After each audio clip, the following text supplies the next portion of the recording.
Hello everyone, welcome back to Padya UGC NET Environment Science.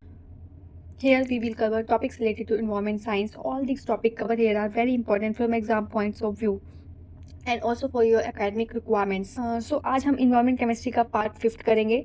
ठीक है, हमने काफ़ी पार्ट 1, 2, 3, 4 में काफ़ी चीज़ों को कवर कर लिया है डिटेल में, इसलिए काफ़ी लंबा ये वीडियो जा रहा है टॉक्सिक केमिकल, क्योंकि हमने एक एक चीज़ को डिटेल में किया है. हम ऐसी कोई भी चीज़ नहीं छोड़ना चाहते जो एग्ज़ाम को क्लियर करने में प्रॉब्लम हो. हमने हर चीज़ को एक एक बारीकी से समझा है. तो हमने पार्ट 1 में यहाँ तक कंप्लीट किया था, पार्ट 2 में मरकरी को कंप्लीट किया था, पार्ट 3 में carbon monoxide, ozone pan, cyanide और वीओसीज को कंप्लीट किया था. फिर पार्ट 4 में हमने पेस्टिसाइड्स और उनकी क्लासिफिकेशन को डिटेल में किया और उनके इफेक्ट को भी देखा है. अब पार्ट 5 में हम पीओपीज को पढ़ेंगे, पर्सिस्टेंट ऑर्गेनिक पॉल्यूटेंट्स को. ठीक है, ये वीडियो भी काफ़ी लंबी हो गई है, इसलिए मैं इसमें कार्सिनोजन इन एयर ऐड नहीं कर रही हूँ. कार्सिनोजन एयर्स भी मैं आपको डिटेल में पार्ट 6 में कराऊंगी. एक एक चीज़, कोई भी चीज़ ऐसी ना हो कि आपको एग्ज़ाम में ये हो कि ये हमने तो नहीं पढ़ा, तो इसलिए मैं इनको डिटेल में कर रही हूँ. ठीक है, मैं जल्दी भी करा सकती हूँ कि कुछ कुछ पार्ट्स कराऊँ और हो जाए, नहीं, मैं डिटेल में कराना चाहती हूँ ताकि आपको कहीं और सोर्स ना ढूंढना पड़े इन चीज़ों के लिए. Okay, let's start part. तो लेट्स स्टार्ट. आज हम पार्ट 5 में पर्सिस्टेंट ऑर्गेनिक पॉल्यूटेंट्स के बारे में डिटेल में पढ़ेंगे, जिसमें कि हम क्या क्या पढ़ेंगे कि हम पीओपीज कैसे प्रोड्यूस होता है, क्या होता है, उसके कुछ टाइप जैसे पीसीबीज भी पढ़ेंगे इसमें, कि पॉलीक्लोरेटेड बाइफेनाइल डाइऑक्सिन ऑफ फ्यूरिन्स के स्ट्रक्चर्स के बारे में भी पढ़ेंगे, जो कि लास्ट दिसंबर 2025 में उसके स्ट्रक्चर से क्वेश्चन आया है, कैसे प्रोड्यूस होता है, क्या होता है, डिटेल में हम पीओपीज को पढ़ेंगे. तो लेट्स स्टार्ट. अब हम पढ़ेंगे पर्सिस्टेंट ऑर्गेनिक पॉल्यूटेंट के बारे में. तो पर्सिस्टेंट ऑर्गेनिक पॉल्यूटेंट क्या होता है, उसकी डेफिनेशन ये है कि कोई भी ऑर्गेनिक सब्सटेंस जो कि पर्सिस्टेंट हो, बायो एक्युमुलेटिव हो और जिसका टॉक्सिक कैरेक्टर्स हो, और वो क्या करे, ह्यूमन के ऊपर एडवर्स इफेक्ट डाले, उसको हम क्या कहते हैं, केमिकल्स को हम क्या कहते हैं, पर्सिस्टेंट ऑर्गेनिक पॉल्यूटेंट. और पर्सिस्टेंट ऑर्गेनिक पॉल्यूटेंट की कैरेक्टरिस्टिक्स क्या है, पीबीटी से आप याद रख सकते हैं, फॉर शॉर्ट फॉर्म, कि पी मतलब पर्सिस्टेंट, बी मतलब बायो एक्युमुलेटिव और टी मतलब जो ह्यूमंस के लिए टॉक्सिक हो, तो उनको हम क्या बोलते हैं, पर्सिस्टेंट ऑर्गेनिक पॉल्यूटेंट. ठीक है, सबसे पहला कि ऑर्गेनिक है, इन्वायरमेंट में काफ़ी लंबे समय तक रहता है, ह्यूमंस में या किसी भी ऑर्गेनिज्म में बायो एक्युमुलेट होता है और वो हमारे लिए टॉक्सिसिटी क्रिएट करता है.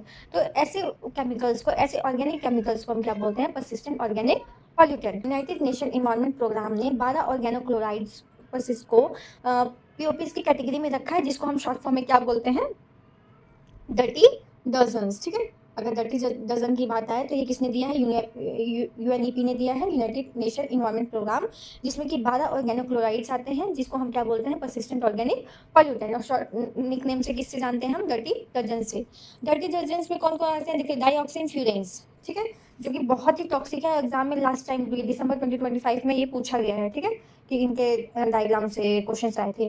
पॉलीक्लोरिनेटेड बाइफेनाइल्स, पीसीबीज, हेक्साक्लोरोबेंजीन. ठीक है, अब ये जो नीचे दिए हुए हैं ये क्या है, ये पेस्टिसाइड्स है, इनके मेटाबोलाइट्स हैं, ऑर्गेनोक्लोरीन से. ये मैंने आपको पेस्टिसाइड में इनको डिटेल में करा दिया है, कौन कौन से, क्लोराडेन, टोक्साफिन, डायल्ड्रिन, एल्ड्रिन, एंड्रिन, हेप्टाक्लोर, माइरेक्स और DDT.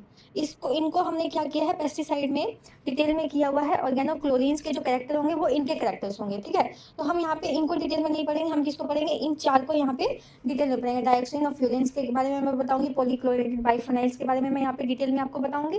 Okay, moving to the next. अगर हम देखें अब कि पर्सिस्टेंट ऑर्गेनिक पॉल्यूटेंट जो है, जो पीओपीज है, उनके कैरेक्टरिस्टिक्स क्या है, तो तीन हमने पीछे पढ़ा था, पीबीटी, शॉर्ट फॉर्म ट्रिक से कैसे आप याद रख सकते हैं, पीबीटी मतलब जो पर्सिस्टेंट हो एनवायरनमेंट में, बायो एक्युमुलेटिव है ऑर्गेनिज्म में, जो टॉक्सिसिटी क्रिएट करे.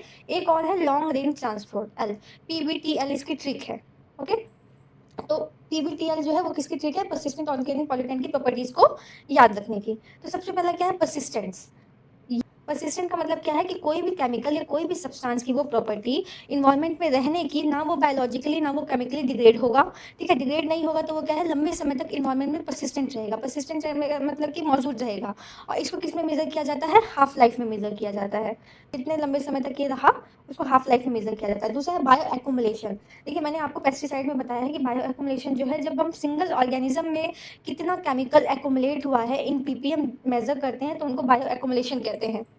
और जब हम फूड चेन में कितना केमिकल एक्युमुलेट हुआ है, उसको हम क्या बोलते हैं, बायो मैग्निफिकेशन. कि जब हायर टॉपिक लेवल में सबसे ज़्यादा क्या पाया जाता है, केमिकल का अमाउंट पाया जाता है, तो वो बायो मैग्नीफिकेशन होता है। तो यहाँ बायो एक्यूमुलेशन की बात की जा रही है, तो यहाँ पे जो केमिकल है वो फिनोमेना जिसमें केमिकल जो है कंसंट्रेशन सबसे ज़्यादा किसमें पाया, टिश्यू के ऑर्गन में। ऑर्गन के टिश्यू में सबसे ज़्यादा कंसंट्रेशन ऑफ केमिकल्स पाया जाता है, किसी के भी थ्रू, सराउंडिंग इन्वायरमेंट से आएगा, वाटर से, सेडिमेंट से, सोयल से, एयर से, किसी के भी थ्रू आएगा। और आउटर इन्वायरमेंट से ज़्यादा कंसंट्रेशन किसमें पाया जाएगा, एक सिंगल ऑर्गेनिज्म के टिश्यू के अंदर, ठीक है। और किसमें मेजर किया जाता है इसको, पार्ट्स पर मिलियन में। और किसके थ्रू जाता है, रेस्पिरेटरी ट्रैक के थ्रू या डाइटरी फाइबर के थ्रू।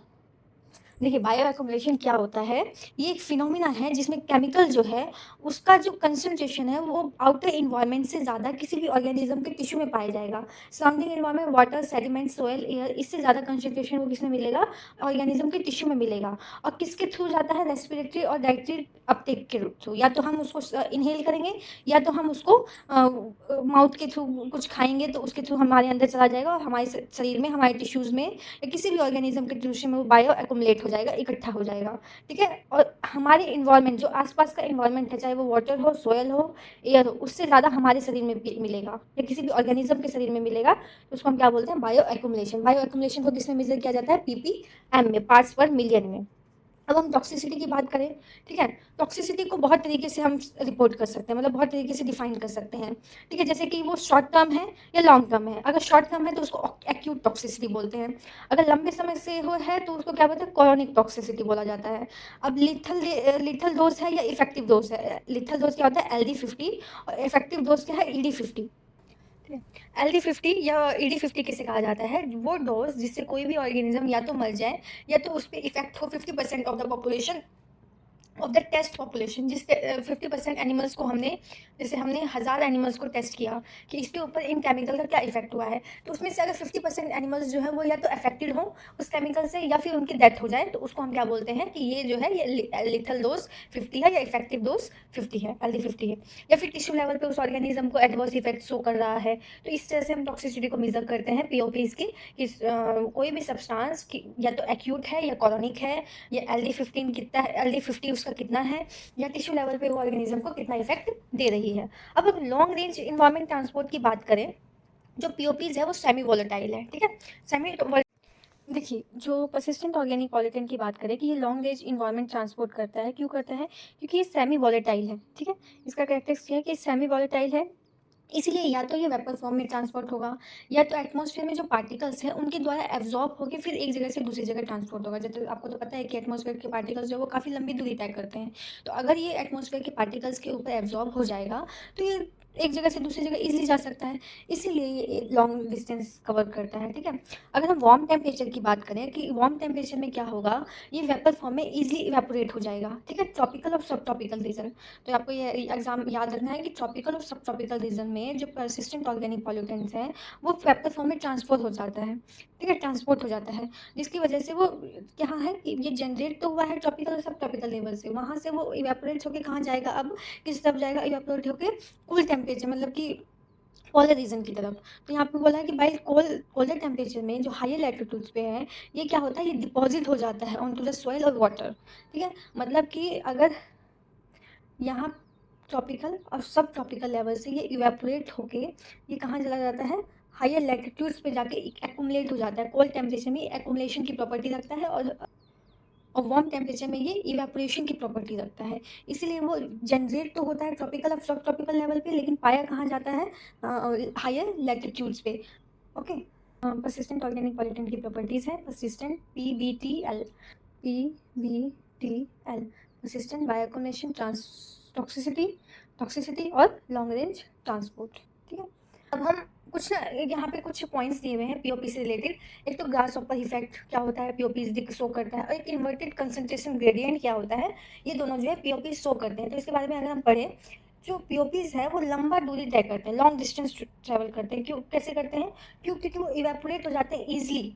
वार्म टेम्परेचर उनको जहाँ भी मिलेगा, वार्म टेम्परेचर उनको कहाँ मिलेगा, ट्रॉपिकल और सब ट्रॉपिकल रीजन में, वहाँ से इवेपोरेट हो जाएंगे। और कोल्ड रीजन उनको कहाँ मिलेगा, कोल्ड रीजन इनको जहाँ भी मिलेगा वहाँ पे जाके कंडेंस और सेटल हो जाएंगे। तो यही रिपीटेटिव मूवमेंट कि उनका इवेपोरेशन होना वार्म टेम्परेचर में, फिर ट्रैवल करेंगे वो एटमॉस्फेयर के पार्टिकल्स के ऊपर अटैच होके, और फिर वहाँ पे जाके सेटल डाउन हो जाना, जहाँ पे उनको कोल्ड टेम्परेचर मिलेगा उसको हम क्या बोलते हैं, ग्रास हॉपर इफेक्ट। इसी तीन रिपीटेटिव प्रोसेस को, इन तीन रिपीटेटिव प्रोसेस ऑफ पीओपीज को हम क्या बोलते हैं, grass hopper effect.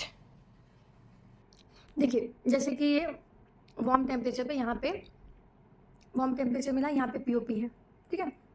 Warm temperature मिलने की वजह से ये क्या हुआ, इवेपोरेट हुआ, ठीक है। इवेपोरेट होने के बाद अब ये क्या करेगा, इवेपोरेट होकर ठंडे टेम्परेचर की तरफ जाएगा, कोल्ड टेम्परेचर की तरफ, और हायर लैटिट्यूड में जाकर ये क्या हो जाएगा, कंडेंस हो जाएगा, ठीक है। तो इसी इवेपोरेशन ट्रैवल, इस इवेपोरेशन ट्रैवल करने की और कंडेंस होने के प्रोसेस को क्या बोला जाता है, पीओपी के ग्रास हॉपर इफेक्ट, ओके। अगला है इन्वर्टेड कंसंट्रेशन ग्रेडियंट, क्या होता है। अब ये जो ग्रास हॉपर इफेक्ट ये शो करता है, मतलब कि ये पीओपी जो है वो वार्म टेम्परेचर जहाँ पे भी रीजन मिलेगा, ठीक है, वार्म टेम्परेचर से जब कोल्ड टेम्परेचर वाले रीजन में ये ट्रैवल करता है, तो इससे क्या होता है, कंसंट्रेशन जो है वो पोल्स पे, जो ट्रॉपिक्स पे इनका जो कंसंट्रेशन है वो क्या हो जाता है, बहुत ही कम हो जाता है। टॉपिक्स पे इनका कंसंट्रेशन कम हो जाता है और पोल्स पे क्या हो जाता है, हायर हो जाता है। तो इसी को हम क्या बोलते हैं, कंसंट्रेशन ग्रेडियंट। देखिए अब क्या हुआ, बना तो यहाँ पे ज़्यादा, ठीक है, पीओपीज जो है यूज़ यहाँ हुआ, बना सब कुछ यहाँ पे, लेकिन इसकी सेमी वॉलेटाइल कंडीशन होने की वजह से ये इसने क्या किया, ये इवेपोरेट होकर कहाँ जाकर, जहाँ पे इसको कोल्ड टेम्परेचर मिला वहाँ पे जाकर कंडेंस हो गया। तो इसी प्रोसेस को कि वार्म टेम्परेचर में कम मिलने की वजह से और ज़्यादा कहाँ मिलेगा, हायर लैटिट्यूड्स पे, तो ये क्या शो करता है, इन्वर्टेड कंसंट्रेशन ग्रेडियंट। तो इन्वर्टेड हो गया ना, इन्वर्टेड ग्रामर कि यहाँ पे कम है, ठीक है, यहाँ पे कम कंसंट्रेशन है और यहाँ पे ज़्यादा कंसंट्रेशन है, तो इन्वर्टेड कंसंट्रेशन ग्रेडियंट शो करता है पीओपीज, ठीक है। तो इन्वर्टेड कंसंट्रेशन ग्रेडियंट समझ आया आपको, कि यही प्रोसेस जो ग्रास हॉपर इफेक्ट शो करता है, इवेपोरेट होना, ट्रैवल होना और सेटल होना, इससे क्या होगा कि जो वार्म टेम्परेचर से जो पीओपीज हैं वो ट्रैवल करके कहाँ जाएंगे, कोलर पोलर रीजन में। इस रिजल्ट से क्या होता है कि टॉपिक्स पे इनका कंसंट्रेशन लो हो जाता है और पोल्स पे इनका कंसंट्रेशन हाई हो जाता है। तो इसी को हम क्या बोलते हैं, inverted concentration gradient. Concentration gradient की प्रॉपर्टी शो करता है, ओके। अब देखिए क्या बोला गया है कि मोर वोलेटाइल, मतलब कि इजीली इवेपोरेट होने की वजह से पीओपीज जो है ज़्यादातर हायर लैटिट्यूड्स पे मिलते हैं, ठीक है। अगर मान लिया कि पीओपीज को हमने एक बार ट्रॉपिकल एरिया में रिलीज़ किया, हमने यूज़ करके ट्रॉपिकल और सब ट्रॉपिकल रिलीज़ किया, अब क्या होगा, ये समय लेगा और समय लेके कहाँ पहुँच जाएगा, पोल्स पे पहुँच जाएगा, जहाँ पे इसकी कंसनट्रेशन ज़्यादा मिलेगी कोल्डर रीजन में, ठीक है।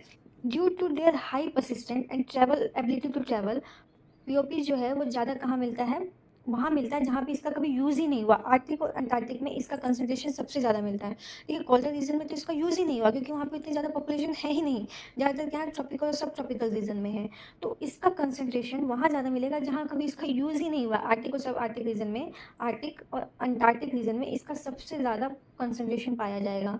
तो इसीलिए ये हर जगह पाया जाता है, city, village, ocean, desert, remote region में भी। अगर आप कहेंगे कि रिमोट रीजन में तो पीओपी का यूज़ हुआ ही नहीं, लेकिन फिर भी ये यहाँ पे कैसे आ गया, ट्रैवल करने की वजह से, ठीक है, क्योंकि वो एक जगह से दूसरी जगह ट्रैवल करता रहता है। तो इसीलिए ह्यूमंस और वाइल्ड लाइफ दोनों के लिए क्या है, रिस्क है, ओके। अब आपको यहाँ तक समझ आया हो। अब हमने पीओपीज की प्रॉपर्टीज पढ़ ली। अब हम धीरे धीरे एक एक पीओपीज जो मैंने बताया था पीछे, बायोक्लोरिनेटेड बाइफिनाइल, डाइऑक्सिन, फ्यूरेंस, इसके बारे में डिटेल में करेंगे। तो सबसे पहला है पीसीबी, पॉलीक्लोरिनेटेड बाइफिनाइल। देखिए अब हम पॉलीक्लोरिनेटेड बाइफिनाइल की बात करें, पीसीबीज की, तो पीसीबीज क्या होते हैं, पीसीबी की फुल फॉर्म है पॉलीक्लोरिनेटेड बाइफिनाइल क्लोरिनेटेड ऑर्गेनिक कंपाउंड। मतलब कि यहाँ इसमें क्या होगा कि बाइफिनाइल, दो फिनाइल के फिनाइल ग्रुप होंगे, पॉलीक्लोरिनेटेड क्लोरीन जो है वो बहुत सारे होंगे, और ये ऑर्गेनिक कंपाउंड है, ठीक है। ऑर्गेनिक कंपाउंड है, डॉक्सिन्स के, इसका स्ट्रक्चर डॉक्सिन के स्ट्रक्चर के सिमिलर होता है। इसमें दो बेंजीन रिंग होती है और क्लोरीन के एटम होते हैं। इसकी प्रिपरेशन कैसे की जाती है, बाइफिनाइल की क्लोरिनेशन करके। बाइफिनाइल मतलब कि दो फिनाइल ग्रुप की क्लोरिनेशन करके इसकी प्रिपरेशन की जाती है, जिसमें कि कौन सा कैटलिस्ट यूज़ किया जाता है, FeCl3 या आयोडीन, ये दोनों कैटलिस्ट यूज़ किए जाते हैं, ठीक है। प्रोडक्ट क्या है इसका, अब जो प्रोडक्ट निकलता है वो क्या निकलता है, मिक्सचर ऑफ कंपाउंड। कौन जेनरस क्या है, मिक्सचर ऑफ कंपाउंड्स हैं जब हम पीसीबीज की प्रोडक्शन करते हैं। अब कॉन्जिनस जो है, टोटल पॉसिबल पीसीबी कंपाउंड्स में 209 बनते हैं, ठीक है। स्टेरिक हिंड्रेंस की वजह से सिर्फ हाफ जो है वो बनते हैं, और हर एक कॉन्जिनेंस, हर एक जो फॉर्म है वो कॉन्जेनेस की वो आइसोमर होमोलॉग से मिक्स होकर बनता है। अब आइसोमर होमोलॉग क्या होता है? देखिए, आइसोमरिक स्ट्रक्चर और होमोलॉगिक स्ट्रक्चर में, जैसे अब हम आइसोमर्स की बात करें, आइसोमर्स में क्या है,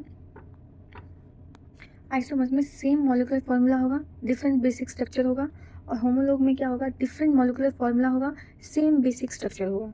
ठीक है, तो मतलब इस तरह से देखिए 209 आइसोमर्स 209 कॉन्जेनेस बनते हैं।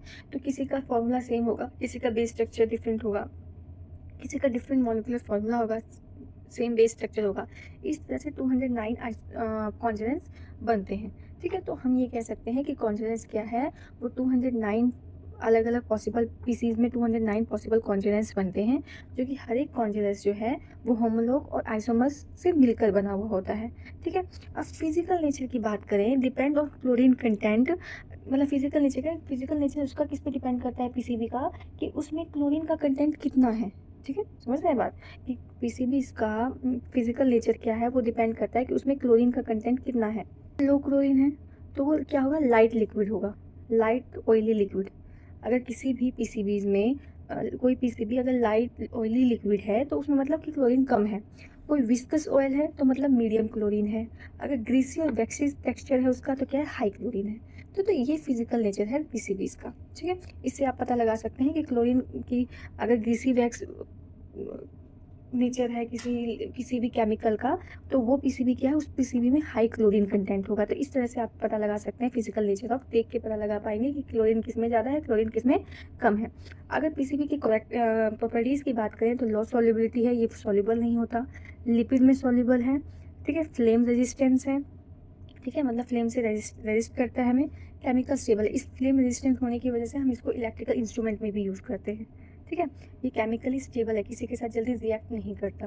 ठीक है, तो पानी में सॉल्युबल नहीं है, हाई लिपिड सॉल्युबिलिटी है, हाई लिपिड सॉल्युबिलिटी है तो, और फ्लेम रेजिस्टेंट है जिसकी वजह से हम इसको इलेक्ट्रिकल इंस्ट्रूमेंट में यूज़ करते हैं।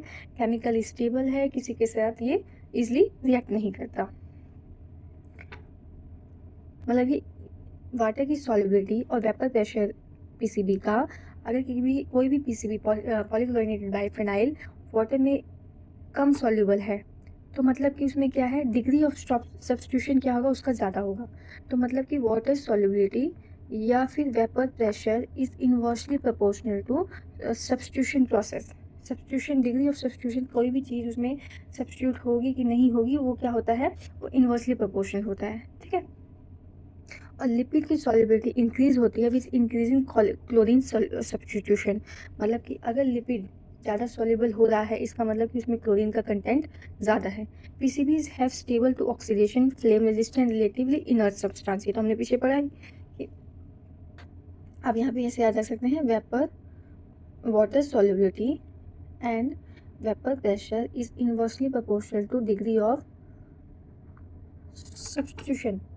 ठीक है, मतलब अगर वेपर प्रेशर और वाटर सॉल्युबिलिटी इंक्रीज हो रहा है तो डिग्री ऑफ सब्स्टिट्यूशन क्या होगी, डिक्रीज होगी।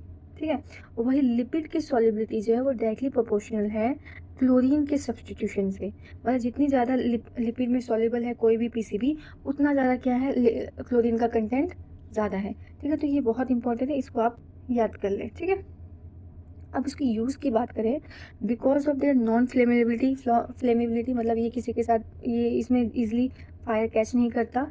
इलेक्ट्रिकली और stability properties, they have variety of industrial use, इसकी बहुत इंडस्ट्रियल यूज़ है due to non flammability. Non flammability मतलब कि ये फ्लेम रेजिस्टेंस है।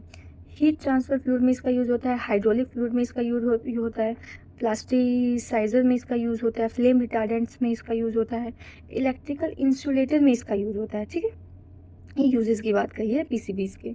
अब इन्वायरमेंट इम्पैक्ट की बात करें, सोयल वाटर पॉल्यूशन में इसका इम्पैक्ट होता है, बायो एक्युमुलेशन करता है। देखिए, जो भी चीज़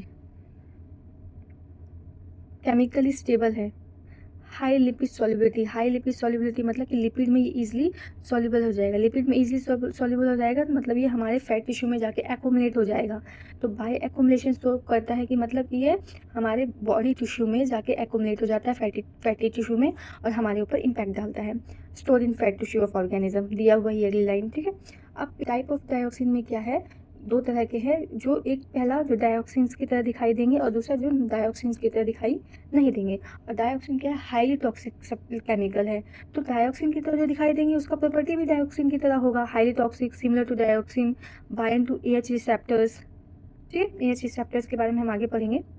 और जो नॉन डायोक्सिन्स की तरह दिखाई देंगे वो लेस टॉक्सिक होंगे, मोर इन इन्वायरमेंट में कॉमन होंगे वो। ओके, इस स्लाइड में सबसे इंपॉर्टेंट बात ये आप ये याद रख लीजिए, जिससे एग्जाम में क्वेश्चन पूछा जा सकता है। The toxicity of PCBs is affected, देखिए यहाँ पे पीसीबी की जो टॉक्सिसिटी है वो अफेक्ट होती है कि कितने नंबर और कौन से पोजीशन पे क्लोरीन लगा हुआ है। ठीक है, मेनली ऑर्थो पोजीशन पे। तो जैसे हमने पिछले स्लाइड में पढ़ा कि अगर लो क्लोरीन है तो लाइट लिक्विड होगा, लाइट ऑयली लिक्विड्स होगा। मीडियम क्लोरीन है तो विस्कस ऑयल होगा, और हाई क्लोरीन है तो ग्रीसी और वैक्सी होगा। तो उसी तरह से कि किसी भी पीसीबीज की पॉलीक्लोरिनेटेड बाइफेनाइल की जो टॉक्सिसिटी है वो अफेक्ट करती है कि कितने नंबर ऑफ क्लोरीन है और क्लोरीन कौन सी पोजीशन पे लगा हुआ है। ठीक है, यहाँ पे ऑर्थो पोजीशन की बात की गई है। क्या कहता है, एक्सपोजर टाइम, मतलब कि किस एज में और कितने एक्सपोजर टाइम के लिए पॉलीक्लोरिनेटेड बाइफिनाइल के कांटेक्ट में आप आए हैं। कि ठीक है, स्पीसीज की प्योरिटीज क्या है जो कमर्शियल मिक्स किया गया है, किस रूट से होकर जा रहा है, इनहेल कर रहे हैं या आप इंजेस्ट कर रहे हैं या किडनी से वो एलिमिनेट हो रहा है, तो किस रूट से वो जा रहा है, उस आपकी एज क्या है, आपका सेक्स ग्रुप क्या है, मेल है या फीमेल है, स्पीसीज कौन से हैं, स्ट्रेन ऑफ द एनिमल्स। तो इस सब पे पीसीबीज की जो टॉक्सिसिटी है वो अफेक्ट होती है। ओके, अब मोस्ट टॉक्सिक पीसीबीज की बात की जाए कॉमनली कि जो पीसीबीज बिना ऑर्थोक्लोरीन होंगे वो जनरली कोप्लेनर कहलाते हैं। ठीक है, अब यहाँ पे पहले हम ऑर्थोक्लोरीन के बारे में पढ़ लें कि ऑर्थो पोजीशन क्या होता है। ठीक है, देखिए ये 3 पोजीशन है, ऑर्थो, मेटा और पैरा। जब कोई भी केमिकल पहले और सेकंड पोजीशन पे लगा हो तो उसको ऑर्थो पोजीशन कहते हैं। जब फर्स्ट एंड थर्ड पे लगा हो तो वो मेटा पोजीशन होती है। और जब एक दूसरे के ये सामने हो, ऐसे कि मतलब फर्स्ट, सेकंड, थर्ड और फोर्थ पोजीशन पे ऐसे लगा हो तो उसको पैरा ग्रुप कहा जाता है। ठीक है, ऑर्थो मतलब जो पहले कोई भी मतलब कि क्लोरीन एटम लगा होगा, बाइफिनाइल होता है ना, पॉलीक्लोरिनेटेड बाइफिनाइल। तो जो 2 फिनाइल ग्रुप है उसके फर्स्ट और सेकंड पे, और मेटा क्या है, फर्स्ट एंड थर्ड पे क्लोरीन लगा होगा तो उसको ऑर्थो और मेटा पीसीबीज कहा जाता है। ठीक है, तो यहाँ पे मोस्ट टॉक्सिक पीसीबीज की बात की गई है कि पीसीबीज जो बिना ऑर्थोक्लोरीन की होती है, मतलब कि पहला ऑर्थोक्लोरीन ऑटो पोजीशन पे ना लगा हो, उसको कोप्लेनर कहा जाता है। जो कोप्लेनर पीसीबीज है उसमें 2 पैरा और एटलीस्ट 2 मेटा क्लोरीन्स होते हैं जो कि सबसे ज़्यादा टॉक्सिक है। तो कौन सबसे ज़्यादा टॉक्सिक पीसीबी होगा, पॉलीक्लोरिनेटेड बाइफेनाइल होगा, वो होगा कि जो कोप्लेनर हो, और कोप्लेनर जो है वो 2 पैरा और एटलीस्ट 2 मेटा क्लोरीन के ग्रुप उसके स्ट्रक्चर में लगा हुआ हो, तो वो वाले पीसीबीज जो है वो सबसे ज़्यादा टॉक्सिक होंगे। ओके, जनरली आप ये याद रखिए कि वो क्लोरीन जो कोप्लेनर हो, और कोप्लेनर होने के साथ साथ वो पीसीबीज क्या कंटेन करते हैं, और 2 पैरा और एटलीस्ट 2 मेटा क्लोरीन जो है वो अपने में कंटेन करते हो, तो वो सबसे ज़्यादा मोस्ट टॉक्सिक पीसीबीज है। अब टॉक्सिसिटी के मैकेनिज्म की बात करें कि किस तरह से ये टॉक्सिक इफेक्ट कॉज करता है, तो जैसे डायोक्सिन्स और फ्यूरेन्स एराइल हाइड्रोकार्बन के साथ अटैच हो जाते हैं, बाइंड अप हो जाते हैं और टॉक्सिक इफेक्ट दिखाई देते हैं, उसी तरह से क्लोरीक्लोरिनेटेड बाइफेनाइल्स भी क्या करेंगे, एराइल हाइड्रोकार्बन रिसेप्टर्स के साथ बाइंड अप हो जाएंगे और हमारे अंदर या किसी भी ऑर्गेनिज्म के अंदर क्या शो करेगा, टॉक्सिक लाइक इफेक्ट शो करेगा, जिससे क्या होगा, जीन एक्सप्रेशन सेल जो है उसकी ग्रोथ की डिटॉक्सिफिकेशन एंजाइम में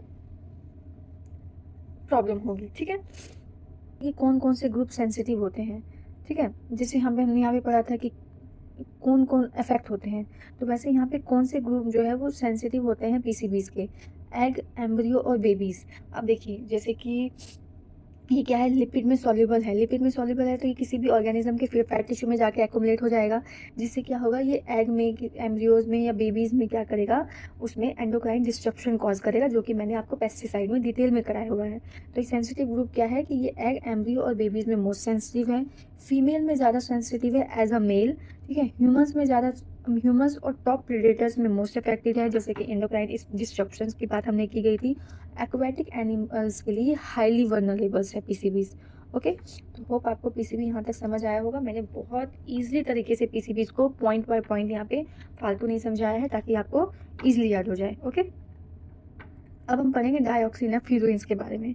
ठीक है, डाइऑक्सिन ऑफ फ्यूरेंस में दिसंबर 2025 में स्ट्रक्चर से क्वेश्चन आया हुआ था, इसलिए मैंने यहाँ पे आपको डिटेल में डाइऑक्सिन ऑफ फ्यूरेंस को बताऊंगी कि अब देखिए डाइऑक्सिन फ्यूरेंस क्या है। वो क्लोरीनेटेड कंपाउंड है सबसे पहला, और दोनों का केमिकल स्ट्रक्चर सेम है। ठीक है, मतलब मिलता जुलता है, 19-20 है। इस पॉइंट से क्वेश्चन आया हुआ था। ठीक, इसी पॉइंट से क्वेश्चन आया हुआ था, बाकी और भी पूछ सकता है। ठीक है, तो डाइऑक्सिन ऑफ फ्यूरेंस क्या है, पहला कि क्लोरीनेटेड कंपाउंड है और दोनों का केमिकल स्ट्रक्चर सेम है। दोनों में बेंजीन रिंग है। ठीक है, 2 बेंजीन रिंग्स हैं जो कि एक दूसरे के साथ किससे कनेक्टेड है, ऑक्सीजन बॉन्ड से। यहाँ तक इसकी सिमिलैरिटीज हो गई। एक क्लोरीन है, सिमिलर स्ट्रक्चर है, 2 बेंजीन रिंग है और ऑक्सीजन है। अब डिफरेंस क्या है इसमें कि डाइऑक्सिन मतलब 2 ऑक्सीजन के साथ बेंजीन रिंग ज्वाइन है, और फ्यूरेंस क्या है, एक ऑक्सीजन के साथ ज्वाइन है जो कि डायरेक्टली किसके साथ कंबाइन है, कार्बन के साथ। याद रख सकते हैं आप कि डाइऑक्सिन मतलब कि 2 ऑक्सीजन है जो कि बेंजीन रिंग के साथ ज्वाइन है, फ्यूरेंस एक ऑक्सीजन है जो कि कार्बन के साथ ज्वाइन है। ठीक है, स्ट्रक्चर में देखिए, स्ट्रक्चर से समझिए कि यहाँ डाइऑक्सिन का मैंने स्ट्रक्चर दिया हुआ है कि 2 ऑक्सीजन है जो कि कार्बन के साथ अटैच है। ओके, और मोस्ट टॉक्सिक डाइऑक्सिन क्या है, ये दो जो स्ट्रक्चर्स में दिए हुए हैं, 2378 टेट्रा क्लोरो बेंजो डाइऑक्सिन या 2378 TCDD। ओके, TCDD ये मोस्ट टॉक्सिक है। ठीक है, TCDD इसके शॉर्ट फॉर्म से आप याद रख सकते हैं, 2378 TCDD मोस्ट टॉक्सिक डाइऑक्सिन है।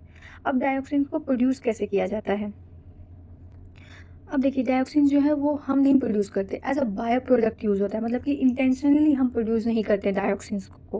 वो क्या होता है, एज अ बायो प्रोडक्ट निकलता है किसके थ्रू, इंसिनरेटर्स के थ्रू, केमिकल प्रोसेस के थ्रू, क्लोरीन ब्लीचिंग जब हम पेपर की करते हैं, पेपर और पल्प की करते हैं, फोसिल डीजल फ्यूल्स की बर्निंग करते हैं, कुछ हर्बिसाइड्स को यूज़ करते हैं। तो ये जो है कमर्शियली मैन्युफैक्चर्ड नहीं किया जाता। ये क्या निकलता है, as a human activity, as a byproduct निकलता है। ठीक है, ये हम इंटेंशनली हम इसको कभी भी कमर्शियल पर्पस के लिए यूज़ नहीं प्रोड्यूस करते। ये intentionally as a byproduct निकलता है, ये इन प्रोसेस के थ्रू। अब हम पढ़ेंगे कि डाइऑक्सिन की वजह से कौन कौन से ट्रेजिक इवेंट्स हुए थे। ठीक है, डाइऑक्सिन जो है वो well known incident as a toxic देखा जाता था कब, आफ्टर द सर्वल इंसिडेंट इन 1970s से बहुत सारे ऐसे इंसिडेंट्स हुए हैं जिसके बाद डाइऑक्सिन को क्या लिया गया, एज अ टॉक्सिक केमिकल के फॉर्म में लिया गया। सबसे पहला क्या है कि बहुत सारे बर्ड्स, कैट्स और हॉर्स जो हैं इस केमिकल की वजह से क्या हुए थे, उनकी मौत हो गई थी। कब जो डाइऑक्सिन वेस्ट ऑयल है वो स्प्रे किया गया था time beach and other location in Mussoorie में। ठीक है, मतलब कि जब मैसूरी के टाइम बीच में इसका स्प्रे किया गया था, ऐसे ऑयल का स्प्रे किया गया था जिसमें कि डाइऑक्सिन लेस्ड वेस्ट ऑयल था, वो उसका स्प्रे किया गया था। उसके बाद क्या हुआ था कि वहाँ के बहुत सारे बर्ड्स, कैट और हॉर्स जो है वो उनकी डेथ हो गई थी 1971 में। तो सबसे पहला ये केस देखा गया। उसके बाद जो TCDD है, मैंने आपको फर्स्ट बताया है कि 2378 TCDD जो मोस्ट टॉक्सिक डाइऑक्सिन्स हैं। तो TCDD जो है वो हर्बिसाइड्स में मिला था एज अ 24D और 245T, जिसको कॉमनली किसकी तरह यूज़ किया गया था यूएस में, as a weed control use किया गया था। देखिए मैंने पेस्टिसाइड में आपको बताया है कि जो एजेंट ऑरेंज है वो कैसे बनता है, 24D और 245T के मिक्सचर से बनता है। तो इन दोनों को मिक्स करके एजेंट ऑरेंज बनाया गया था वियतनाम वॉर्स के दौरान, जिसमें कि वीड कंट्रोल, यूएस में वीड कंट्रोल करने के लिए इस एजेंट ऑरेंज का यूज़ किया गया था। उसके बाद इसने क्या किया था, इसने अपने टॉक्सिक इफेक्ट जो है उसमें दिखाई थी, जिसकी वजह से काफ़ी लोगों की मौत हुई थी। ओके, अब तीसरा इंसिडेंट कब हुआ था, 1976 में, जिसमें से केमिकल प्लांट में एक्सप्लोजन हो गया था सेवेस्को में, इटली सेवेस्को में। इस केमिकल प्लांट में एक्सप्लोजन हुआ था 1976 में, जिसमें कि जो क्लाउड्स, जब एक्सप्लोजन होगा तो क्लाउड निकलेगा, और क्लाउड जो निकला था उसमें क्या था, डाइऑक्सिन्स के क्लाउड्स थे वो, जिसके एक्सपोजर में वर्कर और वहाँ के रहने वाले लोग आ गए थे, जिनकी वजह से बहुत भारी मात्रा में वहाँ पे लोगों की मौत हुई थी due to the explosion in chemical plant. और उस एक्सप्लोजन में क्लाउड्स किसके बने थे, डाइऑक्सिन्स के बने थे। ठीक है, तो एज अ बाय प्रोडक्ट निकला। तो ये जो एपिसोड्स हैं बहुत ही ट्रेजिक हैं, जिसने डाटा प्रोवाइड किया कि जो डायोक्सिन है वो कार्सिनोजेनिसिटी शो करता है और हेल्थ इफेक्ट शो करता है अगर हम डायोक्सिन के एक्सपोजर में आते हैं तो। अब हेल्थ इफेक्ट की बात करें कि डायोक्सिन्स और फ्यूरेंस के क्या हेल्थ इफेक्ट हैं। डायोक्सिन्स जब हमने लेबोरेटरीज के एनिमल्स पे चेक किया तो वो क्या करता है, वो कैंसर कॉज करता है। ठीक है, dioxin do cancer in laboratory animals 2003 में इसकी एक्सपेरिमेंट्स की गई थी, जिसमें क्लासिफाई किया गया था ईपीए के द्वारा, एनवायरमेंट प्रोटेक्शन एक्ट के द्वारा, कि 2378 टीसीडीडी जो है 2378 टीसीडीडी जो है वो ह्यूमन कार्सिनोजन है, मतलब मोस्ट टॉक्सिक है। और इसकी कोई भी सेफ डोज नहीं बनाई गई, कोई थ्रेशोल्ड लिमिट नहीं बनाई गई जिसके बिलो जो है कैंसर कॉज नहीं होगा, मतलब इसकी कोई सेफ डोज नहीं है, कोई थ्रेशोल्ड लिमिट नहीं है। डायोक्सिन जो है रिप्रोडक्टिव, डेवलपमेंटल और इम्यून सिस्टम कॉज करता है फिश में, बर्ड्स में, मैमल्स में। देखिए हमने पिछले स्लाइड्स में पढ़ा कि डायोक्सिन और फ्लोरीन्स जो है वो क्या है, वो लिपोफिलिक है, वो मतलब कि फैट सॉल्युबल है। अब जो चीज़ फैट सॉल्युबल होगी वो एंडोक्राइन डिस्ट्रप्शन करेगा, जो मैंने आपको पेस्टिसाइड्स में डिटेल में बताया कि क्या होता है एंडोक्राइन डिस्ट्रप्शन, जो कि बर्ड्स के या फिश के जो एग सेल के कैल्शियम का जो डिस्ट्रीब्यूशन है उसके साथ इंटरप्ट करके एग सेल को बहुत ही थिन कर लेता है। तो इसके कंसंट्रेशन जो है वो क्या करेगा, वो रिप्रोडक्टिव डेवलपमेंटल और इम्यून सिस्टम कॉज करेगा, किसमें, फिश में, बर्ड्स में और मैमल में। और इसका कंसंट्रेशन जो ह्यूमंस पे भी बहुत भारी इफेक्ट डालता है। ठीक है, अब एबिलिटी क्या है, ये क्या करेगा, डायोक्सिन सेल ग्रोथ को अफेक्ट करता है, बायोलॉजिकल सिग्नल्स को कंफ्यूज कर देता है, अर्ली फिटल डेवलप इंटरफेयर करता है। ठीक है, humans exposure dioxin, most of human exposure to dioxin result in airborne emission. जो एयरबोर्न एमिशन अगर होगा डायोक्सिन का, वो क्या होंगे, प्लांट में और ग्रासेस पे जाके सेटल हो जाएंगे, जिससे क्या होगा, ये फूड चेन के थ्रू हमारे बॉडी के अंदर चला जाएगा, बीफ में, डेयरी पॉक में, पोल्ट्री प्रोडक्ट्स में, और हम उसको खाते हैं, जिससे कि ये क्या होगा, बायो मैग्निफिकेशन भी शो करेगा, एज अ फूड चेन में चला जाएगा अगर वो एयरबोर्न एमिशन है तो। ठीक है, अगर डायोक्सिन वाटर पे लैंड करता है, वो रैपिडली क्या होगा, bio accumulate in food chain में बायो अकोमोडेटेड हो जाएगा। मतलब क्या करेगी, कुछ मछलियों पर इफेक्ट डालेगी, कंटामिनेट कर देगी, और वो मछलियाँ क्या है, वो अगर कंटामिनेटेड फिश हम खाएंगे तो वो हमारे शरीर के अंदर बायो मैग्निफिकेशन या बायो एकोमुलेशन शो करेगा। ओके, तो ये सारे इसके हेल्थ इफेक्ट है डायोक्सिन और फ्यूरेंस के। अब ये प्रोड्यूस कैसे होते हैं, ज़्यादातर डायोक्सिन और फ्यूरेंस जो है कंबशन के दौरान प्रोड्यूस होते हैं। हमने जैसे बताया कि हम जो है हम इसको इंटेंशनली प्रोड्यूस नहीं करते, एज अ बाय प्रोडक्ट निकलता है। तो ये कब निकलेगा, ये कंबशन के दौरान निकलेगा। अगर म्युनिसिपल सॉलिड वेस्ट की इंसिनरेशन की जा रही है और उस म्युनिसिपल सॉलिड वेस्ट में उस म्युनिसिपल वेस्ट में हजार्डियस एंड मेडिकल वेस्ट है, और उसको अगर केयरफुली बर्न किया जा रहा है, वो जलाया जा रहा है, तो डायोक्सिन और फ्यूरेंस को मिनिमाइज किया जा सकता है इमिशन। अगर ये तो पहला हो गया कि ड्यूरिंग कंबशन अगर हमने टेम्परेचर मेंटेन नहीं किया तो डायोक्सिन और फ्यूरेंस की एमिशन होती है। दूसरा है कैसे प्रोड्यूस होता है, कि कुछ प्रिकर्सर्स हैं डायोक्सिन और फ्यूरेंस के। कौन कौन से हैं, याद कर लीजिएगा अगर पूछा जाए कि डायोक्सिन और फ्यूरेंस के प्रिकर्सर्स क्या है, तो हाइड्रोक्लोरिन HCl, फिनोल्स, क्लोरोफिनोल्स, एरोमेटिक हाइड्रोकार्बन। अगर इनको कंप्लीट बर्न नहीं किया गया, ठीक है, मतलब हाइड्रोक्लोरिन, फिनोल, क्लोरोफिनोल और एरोमेटिक हाइड्रोकार्बन को कम्प्लीटली डिस्ट्रॉय नहीं किया गया कंबशन के दौरान, तो ये क्या करेंगे, ये जो फ्लाई एश प्रेजेंस है, जब जला कंबशन के दौरान फ्लाई एश भी निकलता है, उसके साथ रिएक्ट करके ये प्रिकर्सर्स हाइड्रोक्लोरिन, फिनोल्स, क्लोरोफिनोल या एरोमेटिक हाइड्रोकार्बन, ये नए डायोक्सिन और फ्यूरेंस बना लेंगे एग्जिस्टिंग फ्यूल गैस जब वो ठंडा होगा उसके बाद। ठीक है, तो इस तरह से क्या है, डायोक्सिन्स प्रोड्यूस होते हैं। सबसे पहला, अगर टेम्परेचर मेंटेन ना हो। दूसरा कि अगर डायोक्सिन और फ्यूरेंस के प्रिकर्सर्स को कम्प्लीटली डिस्ट्रॉय नहीं किया गया, तो वो फ्लाई एश के जो उस वहाँ पे कंबशन के दौरान फ्लाई एश निकला था, उसके साथ रिएक्ट करके नए डायोक्सिन्स और फ्यूरेंस बना लेंगे। ओके, देखिए अब इसकी कंट्रोल कैसे की जा सकती है। सबसे पहला, अगर इनकम्प्लीट कंबशन से बन रहा है तो किसी भी चीज़ को कंप्लीट कंबशन करो। ठीक है, अगर उसके बाद कंप्लीट कंबशन के बाद जो एमिशन निकल रहा है उसकी कंट्रोल करो, उसको अपने लो कि क्या जो एमिशन के दौरान कौन से केमिकल निकल रहे हैं, नहीं निकल रहे, तो एमिशंस को कंट्रोल करो, एमिशंस के सिस्टम को कंट्रोल करो, जिससे क्या होगा कि एक्सेप्टेबल लिमिट्स में एमिशन होगी, जो मतलब कि फालतू चीज़ें वो ड्यूरिंग कंबशन ना निकले।